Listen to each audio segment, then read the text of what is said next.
News 24 में। मैं हूं आपके साथ ज्योति सिंह और आप देख रहे हैं हमारा खास कार्यक्रम सोशल सितारे। जैसा कि कार्यक्रम का नाम ही है सोशल सितारे, समाज में एक सितारा बनकर जो उभरता है उसे हम एक खास मौका, एक खास पड़ाव देते हैं अपने इस कार्यक्रम के माध्यम से।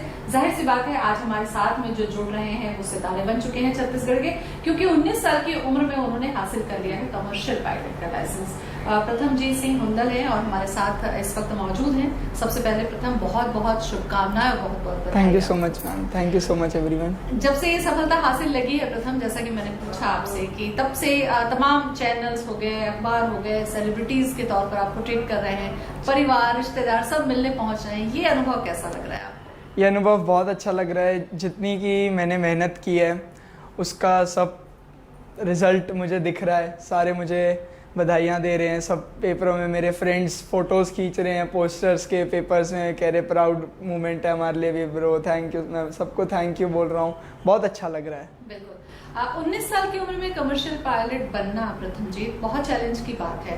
मैं आपसे यही जानना चाहूंगी कि अब इसके बाद जो स्टेप होगा आपका वो कैसे होगा, और आप अगर जैसे आपने कहा कि आप छत्तीसगढ़ के तौर पे जाने जाएं, इंडिया में आप काम करें, तो इसके लिए अब कौन सा आपको पड़ाव पार करना है? इसके बाद जैसे कि जो बाहर से ट्रेनिंग करके आते हैं, जो भी students out of India training करके आते हैं, उन्हें DGCA के 3 पेपर क्लियर करने होते हैं और एक RT एग्ज़ाम क्लियर करना होता है। तो वो 3 पेपर्स आप क्लियर करने के बाद आप फिर एयरलाइन में अप्लाई कर सकते हैं। तो आप चाहेंगे कि ये तीनों के पेपर क्लियर करें और इंडिया में काम करें? जी। तो इसकी तैयारी किस तरीके से होगी? क्या इसकी तैयारी के लिए आपको रायपुर से बाहर या फिर इसकी तैयारी के लिए जैसे कि पापा के फ्रेंड तरुण जावा सर हैं, वो लाइन ट्रेनर हैं, तो उनसे मैंने कोचिंग लेनी है। मैं दिल्ली जाऊँगा। तो ज्यादातर युवाओं का प्रथमजीत हमने क्रेज देखा है कि भाई इंडिया में पढ़ते हैं बच्चे और सीधे बाहर जाके सेटल होना चाहते हैं, क्योंकि बड़ा पैकेज, बड़ा नाम, बड़ा देश होता है। जी। तो आप ऐसा ऑप्शन छोड़कर अपने छत्तीसगढ़ या अपने इंडिया के लिए विमान उड़ाना चाहते हैं? एक्चुअली देखिए, जाना तो मुझे भी बाहर ही था, पर वो जब बाहर आप एयरलाइंस में अप्लाई करते हैं तो आपको 1500 जेट आवर्स मांगते हैं। तो आपको यहाँ से, इंडिया ही एक ऐसा देश है जो कि आपको 250 आवर्स में जेट चलाने को मिलता है। तो आप यहाँ से एक्सपीरियंस लेके फिर आप बाहर सेटल हो सकते हैं। बिल्कुल, मतलब वो मौका आपको भारत देगा। जी बिल्कुल। आप थोड़ा बचपन पे चले, क्योंकि 19 साल के हैं, बहुत बड़े तो आप नहीं हुए हैं, लेकिन ये सपना आपने कब से देखा था और इसकी कहीं से कोई प्रेरणा मिली थी आपको? जी, ये मैंने सपना 7th क्लास में जब मैं हॉस्टल पढ़ता था मसूरी, जब मैं ट्रैवल करता था, तब उन्होंने, जब मैं ट्रैवल करता था फ्लाइट्स में, जब मैं बैठता था कॉकपिट में, जब मैं कॉकपिट देखता था, तब मुझे लगता था कि मैं भी एक दिन ये बैठूं। मुझे एयरप्लेन की स्पीड से बहुत प्यार है और उसके साउंड से। अच्छा। बेसिकली एयरप्लेन का जो साउंड है वो एक्चुअली मेरे दिल को बहुत अच्छा लगता है। तो इसलिए जिस आवाज से लोग खौफ खाते हैं, जिस विमान की आवाज से डरते हैं, वही जिसका पैशन हो, तो जाहिर सी बात है कि वो पायलट तो बनना ही है। जी। इसके लिए पढ़ाई भी बहुत टफ करनी होती है, क्योंकि एक इंटेलेक्चुअल लेवल जो होता है पायलट्स का वो भी देखा जाता है।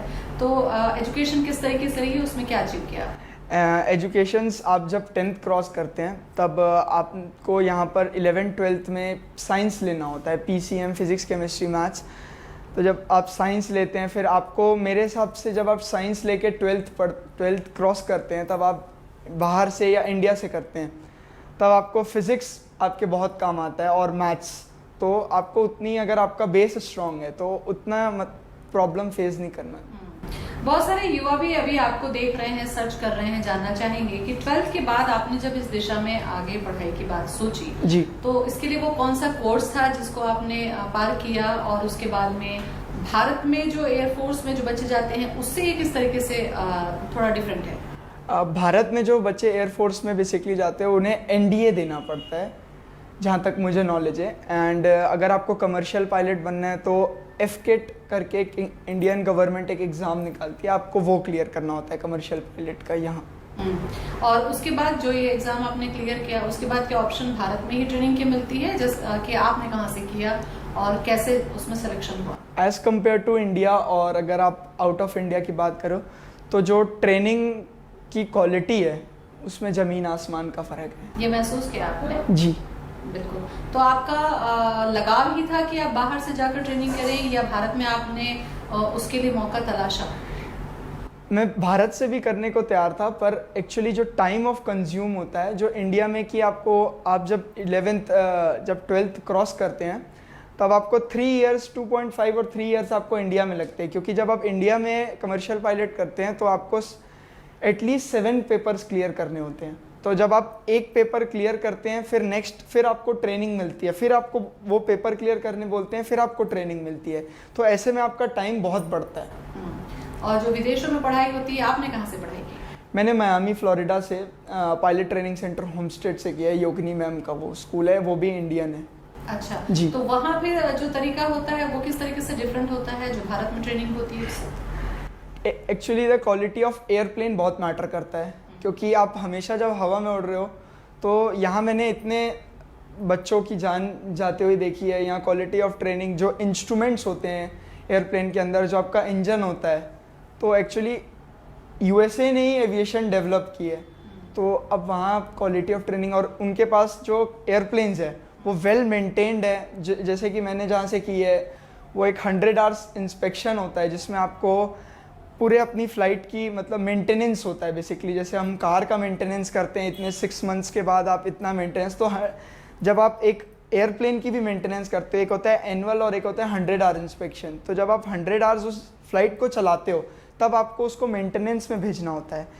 तो वहाँ जहाँ से मैंने किया पायलट ट्रेनिंग सेंटर होमस्टेड, उसके पीछे ही एयरपोर्ट के पीछे ही मैम ने बहुत अच्छा सर्विस का किया हुआ है। तो जैसे ही 100 आवर्स होते हैं तो 100 आवर्स से पहले ही मैम प्लेन रोक लेती हैं और फिर मेंटेनेंस के बाद ही फ्लाई करने देती हैं। मतलब तो क्वालिटी को ध्यान में बहुत। और इंस्ट्रूमेंट्स की बात ले लो तो इंस्ट्रूमेंट्स वहाँ पूरे ग्लास कॉकपिट्स हैं। अच्छा जी। तो इंडिया में वो बहुत, और एक्चुअली इंडिया की ट्रेनिंग एक्सपेंसिव है as compare to out of India. अच्छा जी। यहाँ पर ज्यादा है। जी। तो जो बच्चे अभी हो सकता है आपका इंटरव्यू देख रहे हों और बहुत लोगों के मन में ये सपना होता है, खास करके युवा जो पीढ़ी है, खास करके लड़के, तो उनके लिए क्या आप बताना चाहेंगे कि वो अगर चाहते हैं तो बहुत ज्यादा अगर खर्च है तो आजकल तो एजुकेशन के नाम पर क्या लोन की व्यवस्था है, क्या ऐसी कुछ सुविधा लेकर भी वो विदेशों में पढ़ाई कर सकते हैं, जा सकते हैं ट्रेनिंग में? आप लोन ले सकते हैं। जैसे कि मेरे एकेडमी में बहुत सारे इंडियन बच्चे हैं, उन्होंने लोन लिया था। तो आप लोन लेके आप बाहर जाते हैं, आप ट्रेनिंग ख़त्म करते हैं, द टाइम आपकी जॉब लगती है उस दिन से आपको इंस्टॉलमेंट चालू होती है। तो आप लोन ले सकते हैं। बिल्कुल ये सुविधा है। मतलब जी। अगर आर्थिक स्थिति जो है वो बोझ नहीं बन सकती आपके सपनों के आगे में, इसलिए मैंने ये सवाल पूछा था। चूंकि आपकी ट्रेनिंग बाहर में हुई है, बाहर में बहुत साउंड है, टेक्नोलॉजी भी जी। तो क्या अब वापस इंडिया आके ये एग्जाम क्लियर करके ही आप आगे जाना चाहेंगे? इंडिया आके मैं 3 पेपर्स जैसे कि मैंने आपको पहले बताया, अब मैं वो क्लियर करूँगा। उसके बाद मैं यहाँ फ्लाइट टेस्ट होंगे, उसके बाद फिर मैं अप्लाई करूँगा। अच्छा, पहला अनुभव कैसा रहा होगा? चूंकि प्रथम आपसे मैं जानना चाहूंगी जी। फ्लाइट बहुत बड़ी होती है, उसे देखकर आम आदमी तो डरता है, बहुत कम उम्र है, बहुत छोटे हैं, बच्चे ही हैं आम आपसे जी। हैं। तो वो अनुभव कैसा था? फर्स्ट डे क्या ऐसा जो मौका लगा, किस तरीके से ये जिम्मेदारी सौंपी जाती है किसी पायलट को? जी। जब आप फर्स्ट टाइम कोई भी एविएशन की स्कूल में जाएंगे तो आपको एक पहली फ़्लाइट होती है, जॉय फ्लाइट बोलते हैं उसे। तो उसमें आपके साथ इंस्ट्रक्टर होता है, वो आपको उस आसपास के एरिया में जो जो अच्छी चीज़ें होती हैं वो दिखाता है। तो मैं जहाँ से मैंने ट्रेनिंग की है वहाँ से बीच है, तो मैं बीच से अप्रॉक्स 1000 फीट ऊपर था और उन्होंने मुझे क्रूज़ वगैरह दिखाई थी। और एक आइलैंड था, स्टोन आइलैंड, स्टोन शेप का, तो वहाँ पूरा टूरिज़्म था। तो मैंने वहाँ से जॉय फ्लाइट पूरी की है, बहुत अच्छा लगा था। और फॉरेन का पानी एक्चुअली पूरा ब्लू होता है, तो वो बहुत अच्छा दिखता है जब आप फ्लाई करो। ऊंचाई से डर नहीं लगता आपको कि ऊंचाई तो रोमांच देती है आपको? ऊंचाई रोमांच देती है, जब बादलों से जहाज जाता है तो बहुत अच्छा लगता है। अच्छा, अब मैं थोड़ा सा पेरेंट्स का भी योगदान जानना चाहूंगी। जी जी। माता पिता की जो समर्पण होता है, माता पिता की जो इच्छा होती है, वो चाहते हैं कि हर बच्चा जो है उनका सफल हो। Exactly. ऐसे में ये आपकी इच्छा थी, कई बार पेरेंट्स अपनी इच्छा भी लाते हैं, तो इस बीच में कैसा कोऑर्डिनेशन आप लोगों ने किया? आपकी इच्छा को मम्मी पापा ने सपोर्ट किया या ये सपना मम्मी पापा का भी था? मेरी इच्छा को मम्मी पापा ने सपोर्ट किया। एक्चुअली मेरे पापा ने कभी मुझे किसी चीज़ के लिए मना ही नहीं किया आज तक। मैंने जितनी भी कुछ भी चीज़ें बोली, मैं हॉस्टल पढ़ना चाहता था तो ना मेरे घर में किसी ने मुझे बोला कि हॉस्टल में जाओ या इस स्कूल में जाओ या ये ट्रेनिंग करो, मुझे कभी किसी ने रोक टोक कभी किसी चीज़ में नहीं की। तो बेसिकली मैंने ही अपना हर निर्णय लिया, अपनी लाइफ का हर फेस मैंने ही अपने आप को किया है। पापा का सपोर्ट रहा? जी, पापा का ऑलवेज सपोर्ट है, हमेशा, आज भी सपोर्ट है। अच्छा प्रथमजीत, मम्मियाँ बड़ी डरती हैं कि बच्चे पायलट ना बने, सेफ जोन में रहे उनके बच्चे। ऐसे में जब ये लाइन आप चुन रहे थे जी, पायलट के लिए, हर दिन एक नई चुनौती, एक नया चैलेंज होता है, तो मम्मी किस तरीके से आपको? मैंने मम्मी से कभी बात नहीं, पापा को हमेशा कहती थी कि आपने क्या काम में दे दिया है। मुझे बोलती थी कि क्या कर रहा है। वहाँ भी जब मैं फ़्लाइट चलाता था हमेशा बोलते थे, जैसे कि मेरे पास 200 घंटे भी हो गए थे तो हमेशा कहते थे फ़ोन पे कि ध्यान से चलाने वाला, अब तो आदत हो गई, अब तो मत बोलो कम से कम। अच्छा 200 घंटे चला लिया आपने फ्लाइट? मेरे पास 270 आवर्स है। एक लंबा अनुभव तो 19 साल की उम्र में हो गया प्रथम जी। इस 19 साल की उम्र में 272 घंटे फ्लाइट उड़ाने के दौरान कोई ऐसा वाकया आपको लगा कि हाँ ये चैलेंजेस हो सकते हैं या यहाँ पर और ज्यादा काम करने की जरूरत होती है? पायलट्स, एज ए पायलट्स कैसा देखते हैं आप इस प्रोफेशन को? इस प्रोफेशन को एज अ पायलट मैं यही बोलता हूँ कि आपके सेंस ऑफ ह्यूमर ऑलवेज, जब भी आप फ्लाई कर रहे हैं, हमेशा एक्टिव होने चाहिए। अगर आपने 1 मिनट की भी आपको झलक, आपको कब नीचे ज़मीन में ला दे वो आपको झलक में नहीं होगा। ऐसे एक इल्यूजन्स होते हैं, आपको ऐसा लगेगा कि ऊपर से प्लेन आ रहा है, तो आप अपने एयरप्लेन को नीचे करोगे तो आपको बाद में पता लगता है कि प्लेन ही नहीं था। ऐसा मेरे साथ एग्जाम्पल हुआ है लाइफ में। और FA जो कि USA का एविएशन है, उन्होंने मेरे पे नोटिस लगाई थी, उन्होंने भी मेरे पे बैठक लगाई थी। एक्चुअली क्या हुआ था, जैसे मायामी है तो वहाँ बहुत बड़ी बड़ी बिल्डिंग्स है बीच शोर लाइन पे, तो हम शोर लाइन ट्रांजिशन लेते हैं, उसमें आपको 500 फीट पे आपको शोर दिखता है। तो जब आप 500 फीट पे शोर देखते हो तो मैं 250 में चले गया। मैं और मेरा एक फ्रेंड था, हम कहीं जा रहे थे तो मैं 250 में चले गया। तो उन्हें आजकल ऐसी टेक्नोलॉजीज है कि मैं यहाँ बैठे US की फ़्लाइट देख सकता हूँ कितने स्पीड में चल रही है और कितने ऑल्टीट्यूड पे और क्या एंगल है और क्या डायरेक्शन फ्लाई कर रहा है। अच्छा। तो और अगर वो फ्लाइट लैंड भी हो गई है तो उन्होंने मुझे बोला कि उन्होंने पूरे इंटरव्यू लिया, कॉल फ़ोन पे बात की, ईमेल किया कि आप इतना नीचे क्यों गए थे। तब मैंने उन्हें बताया कि मेरे को लगा ट्रैफिक है तो मैं ऑलरेडी, तो फिर उन्होंने, जब हम कांटेक्ट पे रहते हैं ATC से, तब उन्होंने मेरे को बोला कांटेक्ट लॉस। तब मैंने तुरंत क्लाइम किया और फिर मैंने उनको बोला कि सर दिस हैपेंड। अच्छा, ये जो इल्यूजन की बात आपने की, क्योंकि सड़क का ट्रैफिक तो दिखता है लेकिन आकाश का ट्रैफिक तो नहीं दिखता, तो किस तरीके से कोऑर्डिनेशन होता है? और वहां पर अगर ऐसे भी चैलेंज आप लोगों के सामने में क्रिएट किए गए होंगे कि ऐसी परिस्थिति होती है, तो पायलट किस तरीके से काम करता है? आपको लगता है कि ये एज आपकी वो सारी चुनौती को समझने के लिए काफी है या इसमें थोड़ा सा भी और वक्त लगेगा, थोड़ा और मैच्योर होने का वक्त लगेगा? नहीं, काफ़ी है एक्चुअली। उसमें आपने जहाज में लाइट्स देखी होंगी, विंग्स में एक रेड और ग्रीन लाइट्स होती हैं और एक पीछे वाइट लाइट, उसे बीकन बोलते हैं। तो अगर आपको वो सामने दिख रही है वो बीकन, तो मीन्स आपसे एयरक्राफ्ट दूर जा रहा है। अगर आपको लेफ्ट दिख रही है, राइट दिख रही है, तो आपको वो ग्रीन और रेड से पहचानते हैं हम। और अगर आपको सामने से आ रहा है तो आपको ग्रीन और रेड दोनों लाइट्स दिखती हैं। तो अगर आप ज़्यादा क्लोज हैं तो आपको हमेशा ये सिखाया गया है कि आपको हमेशा राइट लेना है, अपना राइट हमेशा लेना है, क्योंकि हमेशा जब सामने से कोई एयरक्राफ्ट आता है तो उसका राइट मेरा अपोजिट होगा। हमेशा अगर मैं राइट लूंगा। ऐसी स्थिति बनी प्रथम आपके सामने कि आप भी ट्रैक ऊपर पे हैं और सामने से कहीं नहीं।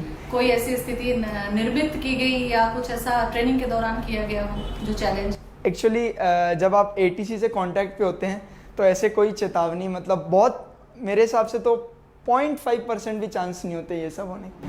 अच्छा, इतने जो प्लेन क्रैशेस होते हैं, अब तो आप पायलट हैं, कमर्शियल पायलट जी, तो क्या लगता है आपको कि क्या ATC से संपर्क टूटने की वजह से होता है या मौसम की खराबी की वजह से होता है? ऐसी क्या होती हैं जो प्लेन क्रैश होने या ऐसी दुर्घटना होती है जो हमने आए दिन अखबारों में या TV पर देखा है? मेरे हिसाब से पहली चीज़ तो इंजन के कारण होता है प्लेन फेलियर। दूसरी चीज़ वेदर के। दो ही कारण है मेरे, मेन जो 2 कारण है उन्हीं के कारण प्लेन क्रैश तो होता उसमें है। पायलट का कंट्रोल हट जाता है शायद उसमें। वेदर से आप कोई वो नहीं कर सकते। वेदर आपको पता नहीं कब क्या खराब हो जाए, कब कौन सा बादल डेवलप हो जाए, कब कहाँ थंडरस्टॉर्म हो जाए। तो वेदर में मैं कोई रिस्क नहीं ले सकता। एक्सपीरियंस पायलट वेदर में चले जाते हैं और इंजन फेलियर में भी। दोनों चीज़ आपके हाथ, पायलट के हाथ नहीं होती। इंजन फेलियर में भी आप ये ट्राई करते हैं, हम तो यही ट्राई करेंगे कि पीछे हमारे जितने बैठे सारे बचे, पर ये दो परिस्थितियां एग्जैक्टली हाथ में नहीं होती। एग्जैक्टली अच्छा, पायलट है तो एक जो सामान्य डॉक्टर होता है हमको लगता है वो स्पेशलिस्ट बन जाए। अब पायलट है आप, तो इसमें भी क्या कुछ सपना होता है पायलट का कि हाँ मुझे उस अचीवमेंट तक पहुंचना है? क्या कैप्टन, ऐसा कोई सपना है? कैप्टन हमेशा, जो एक कैप्टन होता है वो हमेशा लेफ्ट सीट से फ्लाई करता है और उस पर पूरे एयरक्राफ्ट की कमांड होती है। जब आप 1500 आवर्स इंडिया में हो जाते हैं आपके पास, देन आपको एक एग्ज़ाम देना होता है ATPL, फिर आप वो क्लियर करते हैं, देन आपको फ्लाई करके दिखाना होता है आपसे सीनियर कैप्टन्स को, वो क्लियर करते हैं, फिर आप कैप्टन बनते हैं। मतलब आपको कैप्टन बनना है। कैप्टन से ऊपर भी है लाइन ट्रेनर्स एंड ऑल, धीरे धीरे स्टेप बाय स्टेप सब एक्सपीरियंस। जी जी से आप बनेंगे ही। जी जी ये भी कहा जाता है कि जो पायलट्स की ट्रेनिंग होती है, जो सिलेक्शन होता है, उस दौरान फिजिकली फिट तो देखा ही जाता है, मेंटली फिट भी देखा जाता है। उसके लिए कई साइकोलॉजी के टेस्ट भी हमने सुना है कि उससे गुजरना पड़ता है। तो वो किस तरीके से होते हैं और उसमें क्या चीज आपने देखी कि वो देखा जाता है पायलट के सिलेक्शन में? मेडिकली फिट होना तो बहुत बहुत बहुत ज़रूरी है। और मैं ये बात सबसे क्लियर कर देता हूँ कि लोग सोचते हैं कि उन्हें स्पेक्स लगे हैं तो वो पायलट नहीं बन सकते। इसमें कुछ क्राइटेरियाज होते हैं स्पेक्स में भी, आप स्पेक्स में भी पायलट बन सकते हैं। मेरी एकेडमी में बहुत सारे मेरे फ्रेंड्स हैं, उनको भी स्पेक्स हैं, तो आप स्पेक्स में भी पायलट बन सकते हैं। पर आपको मेडिकली बहुत फिट होना चाहिए, आपको कोई शुगर या ब्लड प्रेशर या कोई ऐसी कोई बीमारी नहीं होनी चाहिए। और आप एक क्लास 1 और क्लास 2 मेडिकल्स होते हैं पायलट्स के, आपको वो क्लियर करने होते हैं, तभी आप जहाज चलाने के काबिलियत होते हैं। साइकोलॉजी टेस्ट कैसी विषम परिस्थिति में कैसा है, कोई घबराया तो नहीं, ये सारी चीजें भी मुझे लगता है शायद देखी जाती है। जब आप एयरलाइन में जाते हैं, जब आपके बाजू में ट्रेनिंग कराते हैं, तब आपको वो सिचुएशंस देते हैं, आपको वो सिचुएशंस को कैसे हैंडल करना है। जब हम मैं जैसे कमर्शियल की मैंने चेक राइड दी, प्राइवेट की चेक राइड दी, तो जो एग्जामिनर सर थे वो हमेशा सिचुएशन देते हैं, ऐसे ऐसी चुनौतियों से फेस कराते हैं कि आपको मतलब डरना नहीं है। मतलब आपको पता नहीं लगेगा, आप सामने देखते रहोगे और आपका इंजन काट देते हैं और बोलेंगे अब बताओ कहाँ लैंड करना है। तब आपको उन्हें 500 फीट के नीचे ले जाके बताना पड़ता है यहाँ लैंड करूँगा, और आपको हमेशा बताना होता है कि ये मेरी जगह है, यहाँ मैं लैंड करूँगा। मतलब ऑन एयर भी आपके काफी एग्जाम्स? हाँ एग्जैक्टली। ऐसा हुआ कि जो लोग बाहर से जो ट्रेनिंग कर रहे थे उनमें कुछ स्टूडेंट्स के ऐसे हुए जिनका सिलेक्शन नहीं हुआ, तो क्या कोई बड़ा रीजन था जो वो पायलट नहीं बन पाए? ऐसा भी होता है? मेडिकली फर्स्ट इशू होता है, अगर कोई भी पायलट बनने की कोशिश करता है तो उसे मेडिकली फर्स्ट बहुत समस्याएं आती है। मेडिकली बहुत फिट होना ज़रूरी है और आपको बहुत सारी चीज़ों पे खाने और पीने में रोक टोक करना पड़ता है। अच्छा, इसकी पाबंदी होती है? पाबंदी नहीं होती, पर आपको खुद को फिट रहना है तो मेरे हिसाब से तो आपको करना ही फिट पड़ेगा। रहने के लिए क्या करते हैं? मैं चाय कॉफ़ी नहीं पीता, सबसे पहली चीज़। अच्छा जी, उसमें लिए और बहुत सारी चीज़ें हैं जो नहीं करता ऐसे। और युवाओं को क्या कहना चाहेंगे आप, क्योंकि आज युवाओं का एक बड़ा वर्ग है जो किसी न किसी तरीके की नशे की गिरफ्त में है, माता पिता की कंट्रोल से बाहर है, या उन्हें पता ही नहीं कि उनका अपना सपना क्या होता है। तो मुझे लगता है आप जैसे युवा जो सफल हैं, जिनका नाम है, कुछ मैसेज दे तो शायद समाज में एक मैसेज जाए। मैं यही कहना चाहूँगा कि अच्छा खाएं, अच्छा घूमें, अच्छा सोचें, जो भी आपका ड्रीम है उसको पूरा करने के लिए आप अपना एम और अपना फोकस करें, और आपको एक ना एक दिन, अगर आप उसमें कड़ी मेहनत कर रहे हैं तो एक ना एक दिन आपको ज़रूर अचीव होगा। बिल्कुल। कई बार ये होता है कि बहुत कड़ी मेहनत करने के बाद भी प्रथम सफलता नहीं मिल पाती है। जो युवा है वो हताश हो जाते हैं और दूसरी दिशा में चले जाते हैं। ऐसे बच्चों के लिए क्या कहना चाहेंगे आप? पहली चीज़ तो डिप्रेस नहीं होना चाहिए। हमेशा अगर कोई इंसान हार्डवर्क करता है अपनी लाइफ में, मैंने तो यही देखा है कि जो हार्डवर्क करता है, भले वो एक गरीब है या एक अमीर इंसान है, जिसने भी आज तक हार्डवर्क किया है, सक्सेस तो कभी ना कभी तो मिलेगी। हिम्मत रखनी चाहिए। हाँ, कभी बैक नहीं होना चाहिए, हमेशा डटे रहना चाहिए। अच्छा, घर का माहौल कैसा रहा? क्योंकि कई बार ये कहा जाता है कि आपके घर का माहौल अगर पढ़ाई लिखाई वाला नहीं है, सपोर्टिव नहीं है, तो बच्चों को बहुत सपोर्ट नहीं मिल पाता है। क्योंकि आप जिस समुदाय से आते हैं वहां पर ये देखा गया है कि वो पब्लिक की बहुत सपोर्ट करते हैं, समाज के लिए बहुत कुछ करते हैं, कई जगह गुरुद्वारा, लंगर, बहुत ये सामाजिक सहयोग की भावना बहुत ज्यादा देखी जाती है। तो ऐसे का भी कुछ फर्क पड़ता है क्या? ऐसे माहौल का भी कुछ फर्क पड़ता है क्या? मैं पढ़ाई लिखाई में 5th 6th तक बहुत बुरा था। मैंने होली आर्ट्स में पढ़ा है, मुझे संगति ने बहुत ख़राब किया। फिर इसलिए मैं हॉस्टल चले गया। यहाँ बचना बहुत मुश्किल है मेरे हिसाब से। तो यहाँ पढ़ना, क्योंकि आधे लोगों को अगर वो ख़राब होते हैं तो मेरे हिसाब से तो संगति ख़राब करती है, और वो बहुत मैटर करता है लाइफ में। अच्छा, संगति अगर खराब करती है और आप इसको समझ के हॉस्टल चले गए तो ये बहुत बड़ी बात है प्रथम, क्योंकि बहुत सारे युवाओं को तो ये समझ में ही नहीं आता कि वो गलत कर रहे हैं। एग्जैक्टली। तो ऐसे चैलेंजेस को माता पिता के सामने भी फेस करना कितना मुश्किल होता होगा फिर? जी, कैसे बाहर लाना चाहिए ऐसे में मैं यही कहूँगा, माता पिता को रोक नहीं लगानी चाहिए। रोक लगानी चाहिए पर कहीं कहीं पॉइंट पे, और समझाना चाहिए। जैसे कि मेरे पापा मेरे से बहुत फ्रेंडली है, तो माता पिता को मार पीट और डांट के अलावा उनसे फ्रेंडली होंगे तो मेरे हिसाब से वो ज़्यादा बेटर होगा। जैसे मेरे पापा आज की डेट में पूरी दुनिया में मेरे बेस्ट फ्रेंड मेरे पापा है। उनसे अच्छा मेरे को कोई कभी दोस्त नहीं मिला। मैंने हर बात उनसे शेयर की है, तो उनसे मेरे को बहुत सारी चीज़ें, अगर मुझे कोई दिक्कत होती है वो समझते हैं, उन्हें कोई दिक्कत होती है मैं समझता हूँ। तो ऐसे हमारे बीच में बहुत अच्छा कोऑर्डिनेशन है। तो वो भी डांटते हैं, मैं भी उन्हें डांटता हूँ, तो वो भी समझते हैं, मैं भी समझता हूँ। तो ये जो कोऑर्डिनेशन है, तो इससे माता पिता को मेरे हिसाब से तो फेस नहीं करना चाहिए। और डांट और मार से अगर बच्चा सुधरता है, मेरे हिसाब से तो नहीं सुधरता है। आप जितना उससे क्लोज हो, जितना उससे बातचीत करो, जितना उसके साथ टाइम स्पेंड करोगे, उतना ज़्यादा अच्छा है। ये तो बहुत अच्छी बात आपने कही कि माता पिता को फ्रेंडली रहना चाहिए जी। लेकिन कई बार ये देखा गया कि माता पिता जो बच्चों को समझते नहीं। मान लीजिए आपको पायलट बनने का सपना था जी। और पेरेंट्स दबाव डाल के बोलते कि हमारे बिजनेस में आ जाओ या आप अपनी दिशा बदल दो। ऐसे में बच्चे के सामने बड़ी चुनौती होती है, तो क्या कहना चाहेंगे पेरेंट्स से? मैंने कभी ऐसा सिचुएशन फेस नहीं किया, तो इसमें मेरे ऐसे भी दोस्त यहाँ जिन्होंने पायलट बनना था और उनके माता पिता ने अलाउ नहीं किया। पर अब चलिए, आप लकी रहे। जी जी, आपने अपने सपनों को पूरा करने के लिए जी तोड़ मेहनत की, माता पिता ने सपोर्ट किया, इसलिए सफलता मिली। और मुझे लगता है प्रथमजीत की बातों से बहुत सारी बातें निकली हैं कि माता पिता का सपोर्ट अगर रहता है, फ्रेंडली बिहेवियर रहता है, तो बुरी संगत से निकल के बच्चा बहुत सारी चीजें सीखता है और अपने सपनों को हासिल करता है। बहुत बहुत बधाई आपकी। Thank you so much. चाहेंगे बहुत अच्छे मुकाम तक आप पहुंचे। जी, बहुत बहुत धन्यवाद जी, थैंक यू सो मच। तो सोशल सितारे में आज हमने बातचीत की छत्तीसगढ़ के 19 साल के कमर्शियल पायलट प्रथमजीत हुंदल से, जिन्होंने न केवल छत्तीसगढ़ का नाम रोशन किया है बल्कि बहुत सारे युवाओं को एक मैसेज भी दिया है कि अगर वो चाहें तो भारत और भारत के बाहर भी वो अपने सपनों को पूरा कर सकते हैं। इसके लिए आर्थिक बाधा भी सामने नहीं आती। फिलहाल इतना है।